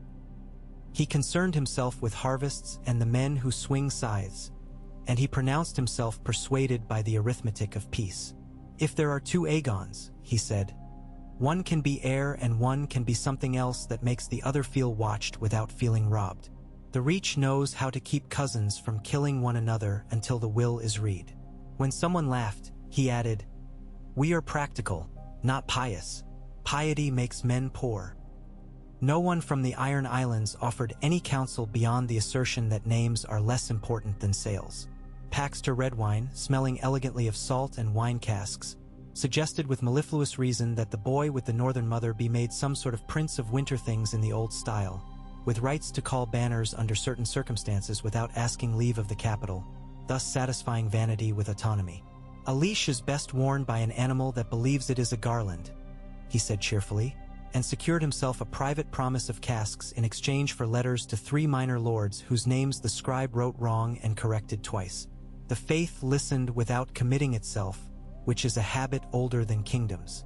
The High Septon drafted language he did not share that would permit the old marriage to be called set-aside without teaching lesser lords to set aside theirs for convenience. He had no desire to inspire a spring of disposable wives. He found, to his surprise, that he did not dislike the northern woman. She did not frighten easily and did not perform devotions she had not been taught. Men who do not pretend impress certain priests with their very refusal to pretend. Near midnight on the 8th day, Rhaegar looked up from a table covered in notes and found Barristan in the doorway, polite enough to wait to be forgiven for existing. "Your Grace," the old knight said, because his humility wore no rust. "There is a thing that must be spoken before others choose ignorantly. There are caches of wildfire in the city we have not yet discovered." The admission cost him. He had sworn to a man who had kept a different oath to a different god in his own head, and the words he had swallowed on the day of fire had not all turned to good flesh. Rhaegar did not curse. He stood very slowly and then crossed to the window where the city seethed and glowed like a creature worried about dreams. "Tell me where you believe they are," he said quietly. "We have found 6, Barristan said. "We fear there are more under the septs, under the streets where men gather to reason, in the cellars of men who were once paid to refuse bribes." His gaze did not waver. "We will find them, but we must ask patience if we fail and a plan if we do." Rhaegar closed his eyes for the space of 3 breaths. When he spoke again, the voice was the one he wore when counting had advantages. "We will clear the city in sections without pretending that is what we are doing. We will choose holy days and say we wish to scrub the stones with rosemary to honor the gods. We will shut gates by pairs and call it rest for the guards. We will pull up boards in markets and use the opportunity to cull rats. We will make the city a house being cleaned by busy old women, and any man who objects will find himself invited to speak in the yard where Arthur Dane makes poetry without words." "And if one burns before we find it?" Barristan asked. "Then we will say that vengeance is not a ritual," Rhaegar said. "It will have no more sacrifices to consume." He placed his hand on Barristan's arm and left it there long enough to make a point and not long enough to embarrass 2 men who are careful with affection. "We will not let a dead man's plan make our law." In the morning, a procession of washerwomen and acolytes and boys with buckets fanned out across King's Landing, as if a chore had been set by a mother who had had enough. They sang songs about stains that were metaphors their singers did not need to understand, and the city, suspicious of all uncleanliness, learned to string its suspicion into gossip that made it enjoy itself more. Under a fishmonger's, a pot of wildfire was found and doused, the green grief of it strangled before it could speak. Under a sept door, another. Under boards in an alley where men argued about kings and then argued about bread no matter who sat on thrones, a third. Barristan and Jaime and a dozen men whose names would not be written shouldered barrels like penitents, sweating until their shirts clung and the air around them became a sermon. Varys arranged for a rumor to be heard of the prince personally carrying one such barrel, and then arranged for a second rumor to undercut the first just enough to make it irresistible. Robert found Ned at the end of such a day and, for once, did not begin with shouting. He began with a long look at his friend's face. "You are speaking for him," Robert said without rancor. "I am speaking for the winter that comes either way," Ned said. "A king who can count the cost of a man's pride is better than a boy who drinks it to forget the taste of his own mistakes." Robert absorbed this and found, to his annoyance, that it caused no immediate pain. "He has given me no cause to swing," he admitted grudgingly. "He has even, God's forgive him, made me laugh once. He stood in a kitchen and burned his fingers on a pear like any fool.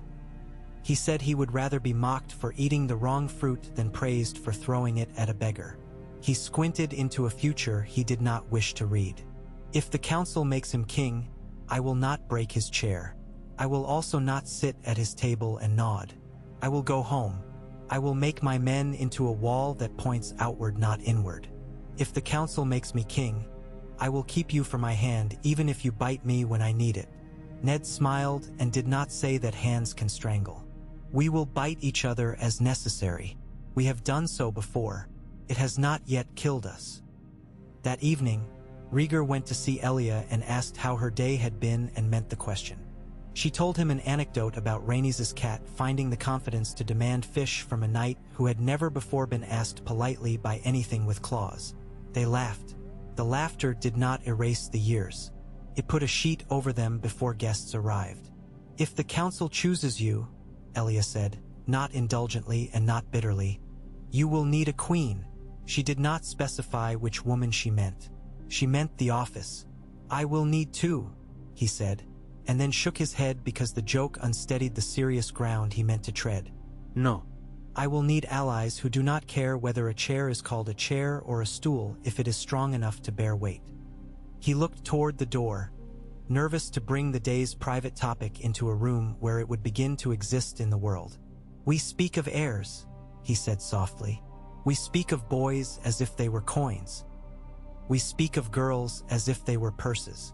I will place before the council a plan that names your son Aegon Prince of Dragonstone, heir to the throne by old custom, and names my son by Lyanna. A boy we will call Aegon for forms and Jon for life, Prince of Winter and Warden of the True North with rights and responsibilities that will teach the realm a new geometry.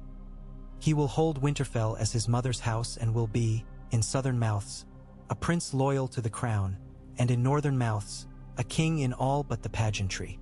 They will accept this because it is a compromise that flatters all their vanities." Elia considered the map he drew in the air. "Dorne will accept because it retains the title in the south," she said. "The north will accept because it retrieves its old song and gives it a new verse. The faith will frown because it likes a single line, but it will swallow if given honey. The west will accept because you will give them contracts. The Vale will accept because Jon Arryn prefers neat solutions to messy ones, and this is neat from the right distance." She tilted her head. "The Reach will accept because it likes a garden with many trellises." "And you?" he asked quietly. She smiled then, a smile that contained the girl she had been and the bones of the woman she had become. "I will accept everything that keeps my children from being names on a wall. I will accept what lets my brother keep his temper for tournament lists and not for funerals. I will accept because the alternative is a story I do not wish to hear told in the streets with my daughter's name used as salt." He bowed his head and felt, for an instant, the old foolishness that accompanies relief. the impulse to kiss a hand and swear a vow and play a chord that makes men clap. He did not. He placed his palm against his own thigh and felt the muscle there that had learned to resist the force of a river. On the day the council put the question of titles into proper words, the hall filled with the sound men make when they are ready to pretend they are not animals. Rhaegar proposed, in a voice that made the words seem to have been born in the room rather than carried in on his back, the division Elia had mapped with him. There were noises of approval disguised as throat clearings. There were complaints disguised as legal questions. There was a single strangled "no" from a corner no one took seriously. The High Septon spoke of unity. A maester spoke of precedent carefully recruited. Tywin spoke not at all and thereby spoke for those who wished to be discovered later standing in the exact right place at the exact right time without appearing to have moved to achieve it. Then a sound interrupted them that none had planned for, which is to say a child's cry. It was not Aegon of Dorne. He slept curled like a story content to wait for its turn. It was Jon, carried by Lyanna against a chest that had learned to be both shield and pillow. The cry was not large. It was insistent, a statement of need so basic that the room could not reduce it to doctrine. Lyanna, who had stood at the back to spare men the burden of her existence while they counted, did not flush. She did not cower. She stepped forward with the easy balance of a woman who knows where her feet are in a room full of thresholds. The baby's cheeks flushed the militant pink of hunger. "Feed him," someone whispered, possibly shocked by his own words. Lyanna looked at Elia. Elia inclined her head. The two women conferred in glances and gestures learned in rooms where men are rarely invited. Lyanna slipped to a chair brought by a woman with shoulders like a ship's, and with a speed that was neither vulgar nor coy she bared enough to silence, latched the child, and the room, which had pretended to be a mind, remembered it was also a body. The High Septon, to his credit, did not cough. He folded his hands and looked down as if at a devotional text. The scribe's quill scratched on, embarrassed but obedient. A Tyrell lord smiled into his sleeve with the prim ecstasy of a man who will tell this anecdote at supper for 10 years to disarm men who find metaphors for harvest tedious. Robert stared and did not know what to do with his hands and then very carefully looked away. Not because he was offended, but because the sight and the loss it underlined were more than even his new discipline could swallow without choking. Ned watched his sister feed his nephew and decided that if men killed each other after seeing this, they would deserve the hells their priests had drawn for them. Rhaegar did not make a speech.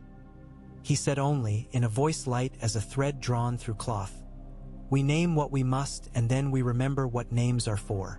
The scribe wrote something the prince had not said and would remember to omit it later. The vote that followed was not decisive enough to make banners snap, but decisive enough to let men plan distances into their days. By majority, the council approved the creation of the title Prince of Winter and Warden of the True North, to be held by the northern-born son of the prince with rights specified in language so careful it might have been able to build a bridge over a river men insisted was not there. By stronger majority, the council affirmed that Dragonstone's title would pass to Aegon, son of Elia. By near unanimity, they agreed that wildfire was the business of cowards and priests and would be removed from the list of things people expected to hear about when they discussed kings. The faith reserved the right to examine the annulment's proofs one more time and to sermonize at the conclusion no matter what conclusion was reached. The Dornish reserved the right to bring speeches to feasts and to mention, in those speeches, the history of their patience. The North reserved the right to keep its own counsel and to grow quiet when men forgot they had been told no once already. The West reserved the right to count gold on feast days.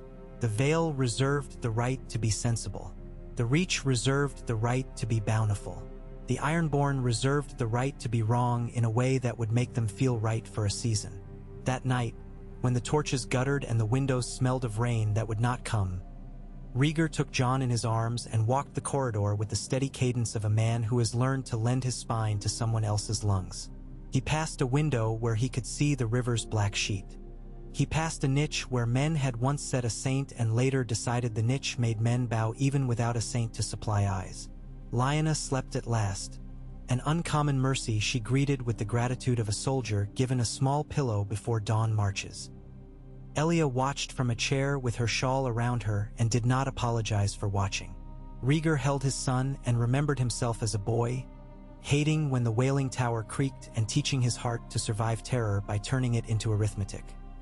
He bent his head and sang so softly that even men so poor at song that they resort to numbers would have forgiven him.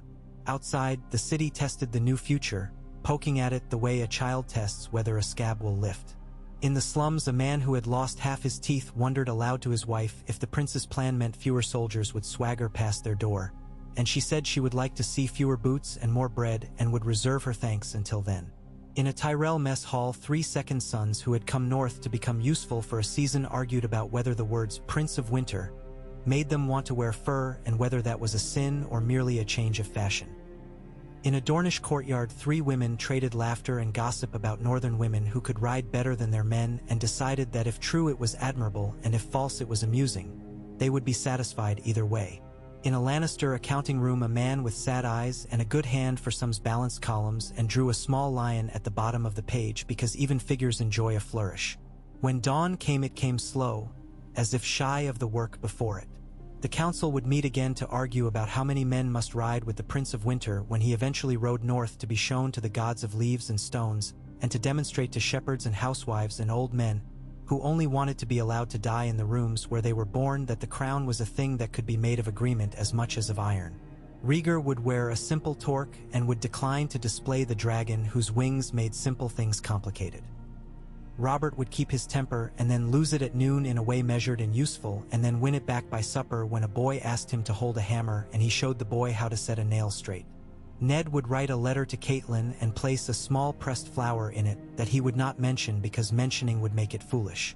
Tyrion Lannister, not yet large enough in reputation to be feared and not small enough to be passed over, would listen in a gallery and learn that words can let a man go everywhere without being asked to leave his chair.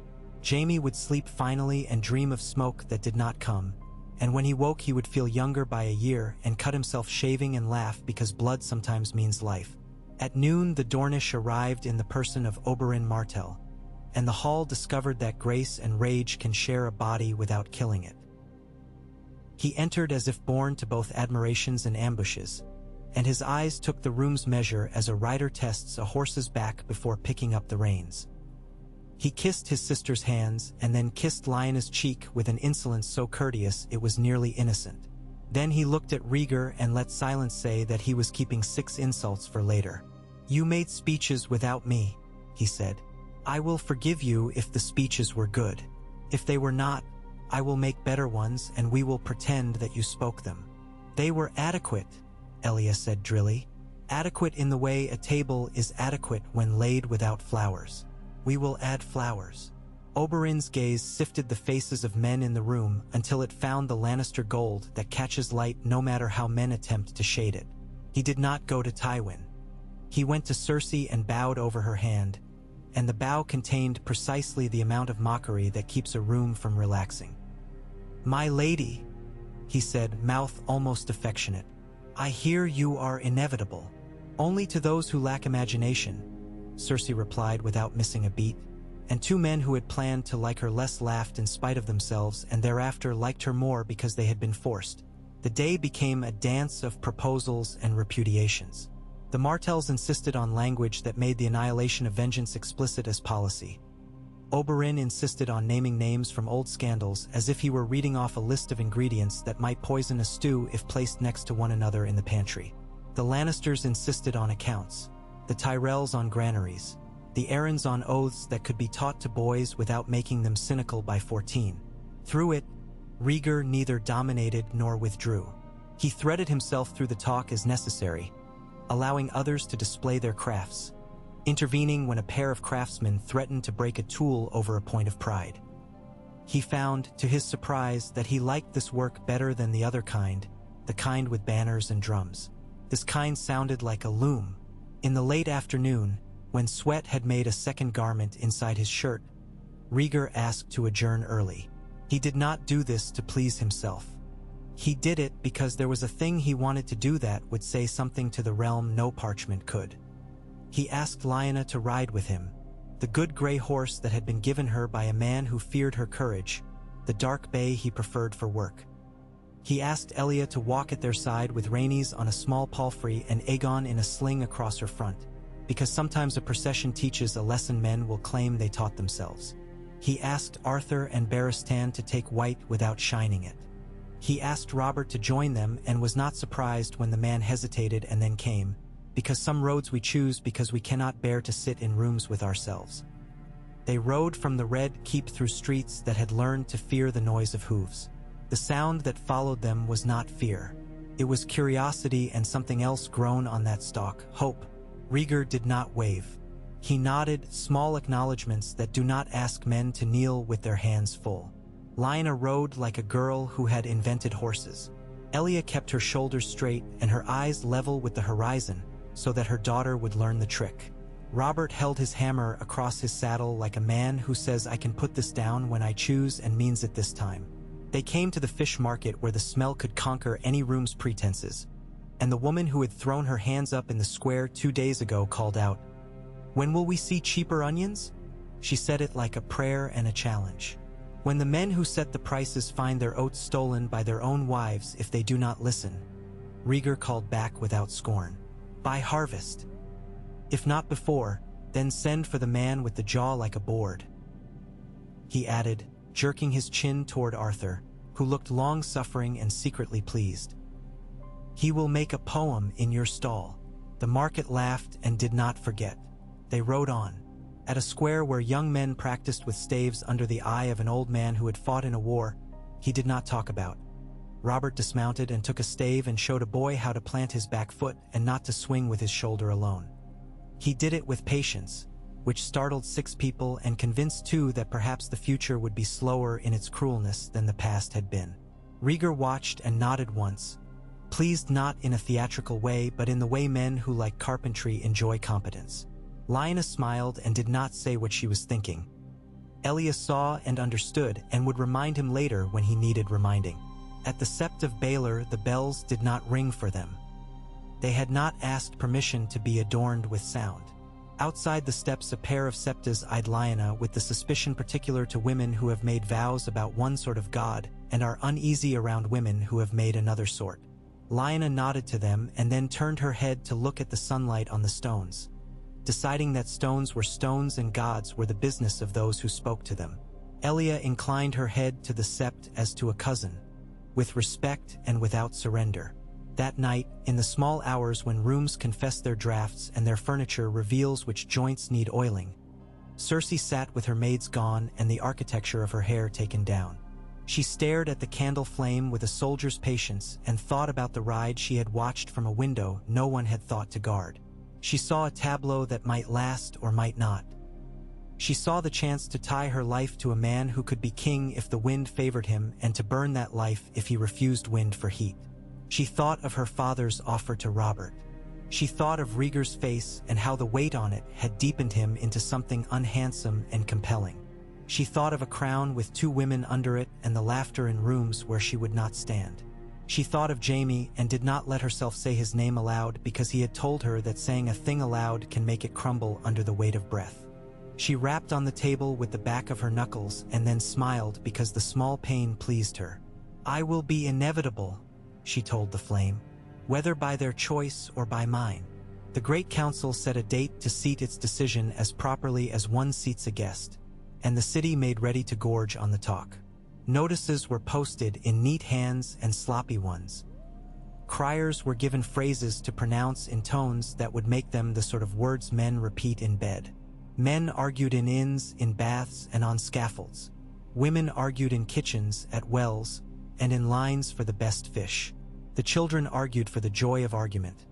Boys recited the names of kings as if they were a song.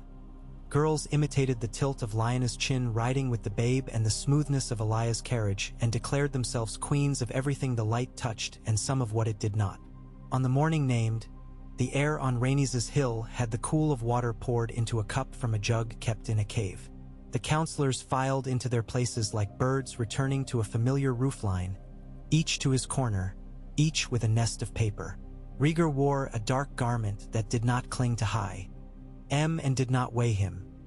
His fingers were ink-stained and his eyes were steady in that way of men who have learned to sleep on ships. Lyanna sat in shadow because she preferred shadow now and because from shadow one watches men forget you are there. Elia sat with Rhaenys beside her and Aegon in her lap, the girl's hand climbing her mother's arm as ivy climbs a wall until it finds a place to blossom. The High Septon raised his hands only to bring them down and begin. "We have heard," he said. "We have prayed. We have counted. We will now decide what we have already decided, because that is all decisions ever are." He presented the motions, named the names, and asked for votes with a ritual that warmed him because rituals make men feel larger than their throats. They voted. The decision on titles held. The settlement on Wildfire passed without more than 3 sour faces. The confirmation that Rhaegar would be offered the crown came last. Not because it was most important, but because men place important things last when they are not quite sure they will have the courage to say them if other matters are not secured. The tally went up like a tide. Those who wished to be seen looking reluctant looked reluctant. Those who wished to be seen looking relieved performed relief. A few looked as they felt without rehearsal, profoundly tired and a little proud. "Then we are agreed," the High Septon said, and his voice trembled slightly because sometimes old men find themselves standing at the edge of something they did not expect to live to see, and it is not the piety but the surprise that makes them shake. "Rhaegar of House Targaryen shall be crowned king of the Undulls and the Rhoynar and the First Men and shall reign under the sight of the Seven. He shall swear, as he has already sworn in his person, that madness ends with him. He shall confirm the rights and duties named. He shall." Robert stood up. He did it without drama, without the huff that makes benches complain, without the belly first and chest next that turns a man into a caricature of his own strength. He stood and looked at Rhaegar and nodded once, a soldier's acknowledgement and not a courtier's bow. "I object to nothing," he said in a voice that reached the corners without breaking itself against walls. "I will not serve on his council. I will not kneel where my pride will trip me. I will go home to Storm's End and be my own storm, and if the king's road requires my men, he will have them. If the king's hand requires my counsel, he will write. If he writes badly, I will correct his grammar." A breath the size of the hall went out at once. The old boys who had trained hawks looked for places to perch their surprise. The young men who had trained their chins to tilt learned a new motion and filed it for later use. Tywin made no movement at all and thus told 3 people in the room everything they needed to know. Jon Arryn closed his eyes and thanked gods without shape. Ned watched his friend and remembered a summer when they had discovered that running uphill together was easier than walking alone. Rhaegar rose and met Robert's eyes and did not attempt eloquence. "I will write," he said. It was enough. After the council, the hall thinned like porridge in a poor household, and what remained was the residue of a decision. Rhaegar went to the Godswood and thanked a face that did not require thanks. He promised nothing the tree could hold him to. He placed his palm and let the cool bark steady the heat in his blood. Lyanna joined him with the quiet of a woman whose feet make noise when she chooses. He did not turn. She did not speak. They stood as 2 upright lines the world would try to bend. Elia, meanwhile, went to her rooms and let the shawl fall from her shoulders to a chair. She laid Aegon in his cradle and sat with Rhaenys' head in her lap while the girl asked a thunderstorm of questions about crowns and cats. She answered each with the patience of one who knows that patience makes better kings than facts. Oberyn came and kissed both their cheeks and made 5 jokes at the expense of men who had spoken too much and 2 about men who had spoken too little. Then he leaned in close and said, serious as a blade, "I will leave on the morrow. Dorne must see me and be seen. They must see me smile when I say the word peace, so they know it is not a toxin. They must see me frown when I say obedience, so they know I am not being paid for my grin. Bring them gifts they did not ask for," Elia said. "Bring them stories about a northern woman who does not know how to lower her eyes. Bring them the arithmetic of survival written in a hand they recognize. I will bring them a rumor of a cat that ruled a market," he said, and kissed Rhaenys again to hear her giggle. Night came with a sea breath, and the holdfast's torches flared and settled. In his chamber, Rhaegar finally allowed the crown to be placed near his hand. He did not lift it. He rested his fingers on its rim, feeling the cool metal draw heat from his skin. The roots of kingship lay under cities and under fields, and men walk over them believing they are stones. He would place the crown upon his head before gods and men. He would swear. He would take on rituals and discard some. He would begin the long work of rebuilding the trust his father had burned for light. He would fail at some things and succeed at others, and songs would be written by men who had not been there and would still find the pitch of truth when it served them. He went to the window. The harbor glimmered and the moon painted the water into strips like cloth hung in a courtyard to dry. He imagined a boy with black hair grown long at the nape, a boy who would be called Aegon in courts and Jon at hearths, riding between snows that did not ask permission to exist, listening to men whose speech came slow and to women whose laughter made a warmth that had nothing to do with fires. He imagined a second boy, raised in sandstone light, stepping down cool corridors in sandals to count oranges and swords with equal gravity, learning to dance and to sign papers, learning to bear the weight of a city that takes confidence as easily as wine. He imagined a girl with a cat, and perhaps a second girl not yet born who would take to books as to boats. He imagined an old wolf teaching a young prince to listen to trees, and a sand viper teaching another to listen to people who lie because they fear tragedy can be avoided if wrapped properly. He thought of his harp and left it leaning in its corner. Tonight, the music he wanted was smaller and nearer. He walked to where Lyanna slept and stood for a while, appreciating the strength it requires to close one's eyes without guarantees. Then he went, quietly, into the nursery where two cradles lay, each within reach of a chair where a girl might someday sit with a cat in her lap and rule more than men will admit. He set his hand upon the rail of each cradle in turn and said nothing. The silence settled over his shoulders like a cloak. It would not keep him warm. It would keep him from stepping into foolishness late at night when men convince themselves their thoughts are antiques. In the morning, he would begin the rituals the realm demanded. The purification, the prayer, the putting on of rings and the taking up of oaths that smelled of oil and of old words reheated for new mouths. He would perform the coronation without insulting it. He would let the bells ring and the crowds press and the banners make a kind of sky. He would listen when maids told him where the floor cracked in the corridor to the east, and when an old man from the Ragman's harbor asked for permission to repair his boat in a place where boat repair had never been allowed. He would order new roads, new dikes, new granaries, new schools to teach letters to boys and girls who would be drafted into the work of mending in 20 years without resenting it. He would put men to work digging up a century's useless laws and burying them. He would travel when it was safe enough to be seen and not seem a lord whose face only appears as a coin. He would write to Robert before the sun was high and the letter would be short, and Robert would lift it as if it weighed more than it did and would grunt and say to no one that he would write back tonight and then would forget and write tomorrow, and Rhaegar would not take offense. He would write to Doran with courtesy strong as rope. He would write to Catelyn and to Jon Arryn with a gratitude men like them appreciate, because it is not accompanied by a gift will oblige them to pay back twice. He would ask Tywin to present candidates for Master of Coin and would select none of those candidates and would observe with interest whether Tywin admired the prudence or resented the affront. In either case, he would live. He would ask the maesters to re-examine the number of boys sent to citadels and the number of girls who would never be given a ring, and would rest his palm on the table while they sputtered and then would wait for the sputter to become proposal and would fund it modestly and appropriately and watch another ring be forged. He would ask the faith to build a hospital in the city that would take the poor. He would ask the gold cloaks to build honesty one patrol at a time. For tonight, he slipped his hand under his son and felt the weight of him. The boy dreamed the electric dreams of infants whose lives must be translated by mothers. Rhaegar held him and, in a whisper small enough to be mistaken for even breathing, said, "You will be two names. That is harder. It is better. You will be loved by two women who should have hated each other. You will be watched by men who have learned to listen. You will ride in snow and in sand and know what to wear in both. You will either save us or merely live. If you only live, I will count that as rescuing me from a dream."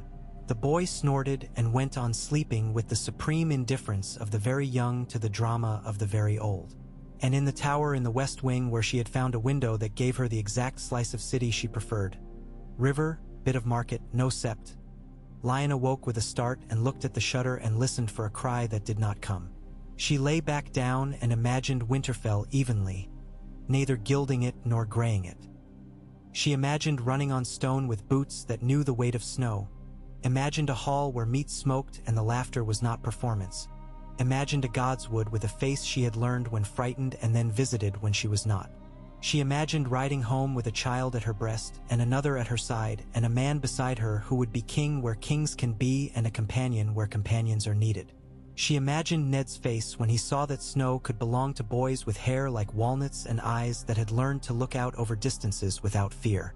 She imagined stepping down at Winterfell and then stepping up again into her own life, not some songs. She slept and dreamed of hooves thudding on hard ground in a rhythm that told the body how to heal. In the yard, Arthur Dayne rose before dawn and drew his sword not for glory but for maintenance. The blade was a duty and a history. He ran the stone along its edge and thought of poems he would never write because his tools were not ink and feather but breath and balance. He would keep this king alive if this king deserved it. He would teach boys to plant their feet and men to plant their words. He would refuse duels if they were about pride and accept them if they were about preventing boys from becoming men who believed that pride required blood. In the kitchens, a girl peeled pears with a speed born of a childhood spent doing twice as much as was necessary and learned that the prince liked them soft.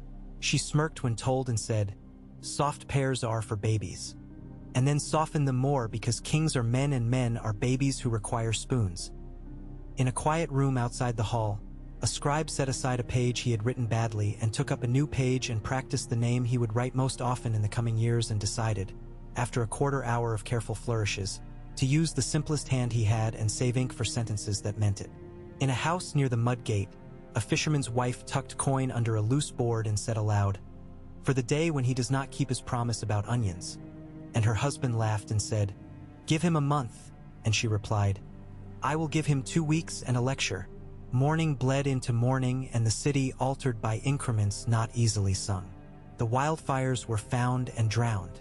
A tannery's foul water was diverted by order of a maester who had never before dirted his shoes, and the smell that had made an entire quarter of the city believe in hell despite the assurances of polite priests diminished to a tolerable note. A gang of boys who had turned grief into mischief was given poles and pay to knock down rotted eaves. They discovered that payment eased grief better than mischief had and told their sisters so, which changed a dozen trajectories. The butcher near the hook hung less meat than he liked and cursed, but found, by late afternoon, that the meat he had hung had been bought by women with coins they had hidden from husbands who had spent theirs on counsel at the inn. He realized, dimly, how economies truly work and went home with enough to buy a ribbon for the girl whose hair was a declaration of war upon brushes. The coronation day broke with bells that did not threaten men's throats.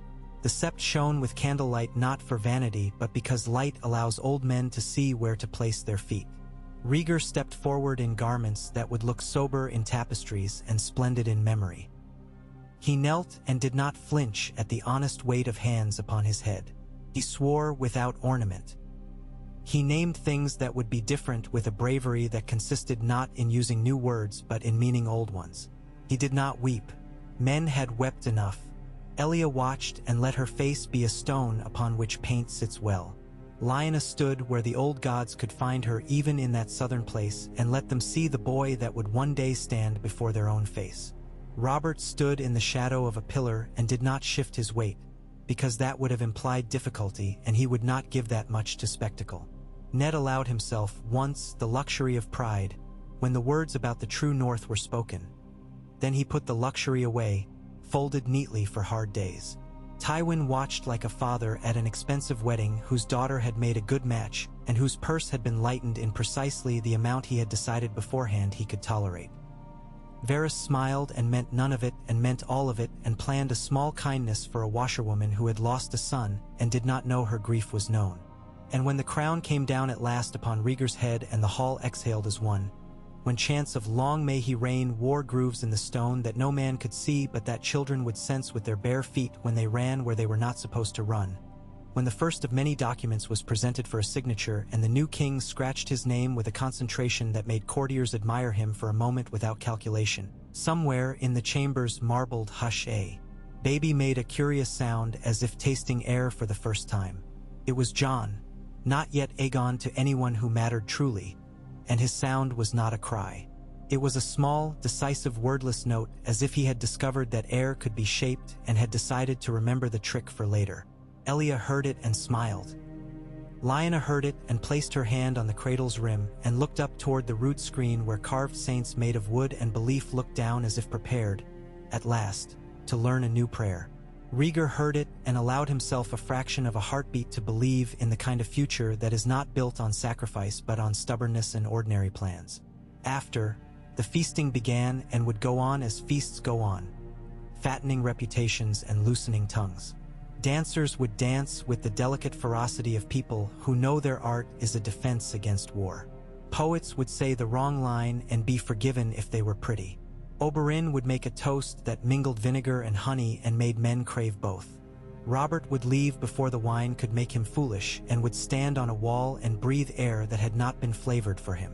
Ned would find Howland and speak 20 sentences in the space of an hour, which is to say many words by northern standards. Cersei would smile at 3 men in such a way that they would later say that she had promised them something without promising anything at all, and she would retire before anyone could catch her in a look that meant a plan had begun to sprout. Tywin would write another letter. Varys would arrange a meeting between a baker and a quartermaster, which would reduce the price of bread by the exact amount the fisherwoman allowed in her heart the day she tucked away coin under the loose board. And in the quiet that arrives stubbornly even in cities that hate quiet, Rhaegar would take off the crown and set it on the table and feel his neck resist the new absence. He would hold his son and kiss his hair and hold Elia's gaze and then Lyanna's and thank them each in ways that suited them, by asking Elia a question about law and asking Lyanna a question about horses. He would sleep badly and wake ready and discover, over and over again, that kingship is not an art one masters but a craft one practices without end. Beyond King's Landing, the Raven roads would hum. Messages would string their way to Winterfell and to Sunspear, to Pike and to Highgarden, to river towns and to hill keeps. Men would read them aloud to rooms that smelled of rushes and stews and pipe smoke and babies and expectations. Women would listen with their hands still working. Dogs would thump their tails and sense nothing at all and everything worth sensing. The season would turn in the way it always turns, grudgingly, and harvest would come and fathers would put new shoes on old boys and say words about gods that made sense in the mouths that said them. Winter would be discussed with seriousness because seriousness keeps men alive, and in that seriousness there would be, for the first time in a long time, an undertone of something like relief. In the haunted quiet of midnight, after the last cup had been drunk and the last lie told and the last prayer folded into the silence like a napkin into a pocket, the new king would sit at his window and feel the weight of the crown without wearing it, would listen to the city's breathing and match his own to it. He would think of the boy who would be 2 names and of the girl who named cats without apology and of another boy in a summer of sand who would learn patience without being crushed by it. He would think of a hammer set down and of a wolf's gaze that did not flinch and of a shawl laid aside and raised again like a standard men had not yet learned to fear. He would think and he would resolve to do the smallest things first. To lower the price of onions, to raise the pay of men who carry barrels of green fire out of holes in the ground, to walk in markets without pretending surprise at poverty, to open a door for a woman whose child cried because doors sometimes teach politics better than decrees. He would plan the ride north and the ceremony under a face that is older than any crown. He would plan a journey south to a place where orange trees do not worry about snow and where forgiveness is an art and a weapon. He would plan to teach his children how to read and how to sit alone without drinking. He would plan a meeting with a man who sells ships and another with a woman who sells song. He would do these things because the realm had allowed him to try. He would do them because 2 women had decided to make room for each other when the world had taught them not to. He would do them because a friend had set down a hammer. He would do them because a sister had ridden far from home and had not died for it. He would do them because the boy in the cradle had made a sound that was not a cry but a declaration that air can be moved for purposes other than shouting. And somewhere beyond maps, where storms are born without asking leave and where old cold waits without malice, the long wind that has nothing to do with courts and everything to do with bones would stir. When it arrived, men would need roads and granaries, and a king who had practiced being a man before the cold taught him humility. The boy with 2 names would be older. He would know the feel of leather reins and the difference between an oath spoken to a tree and an oath spoken to a god with a face. He would, if the stubborn plans of the women who fed him held, know how to make men listen to one another without blood. He would ride out into that wind. He would carry with him something no council can give and no priest can sanctify, the memory of being held by people who had better things to do and chose not to do them. For now, the city slept badly and well. For now, the lanterns and alleys burned lower than they should, and a cat ruled a market, and a baker dreamed of a boy who would someday buy bread with a coin bearing the profile of a man who had once burned his fingers on pears. For now, the river breathed. For now, the wind outside the window of the king's chamber made a low song on the stone. Not a harp, not a drum, a promise.